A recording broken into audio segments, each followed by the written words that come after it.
Good afternoon mga kabundok. Nandito tayo ngayon sa tuktok ng bundok,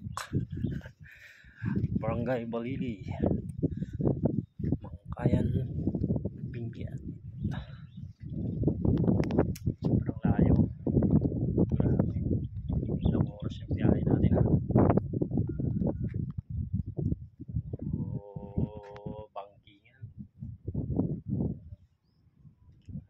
Shout out mga kasama namin dyan, Baclaran Public Market.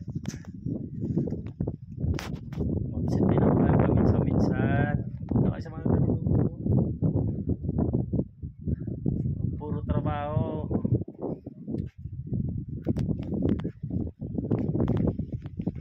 Punta kayo sa mga ganyan, oh. Ganda ng view.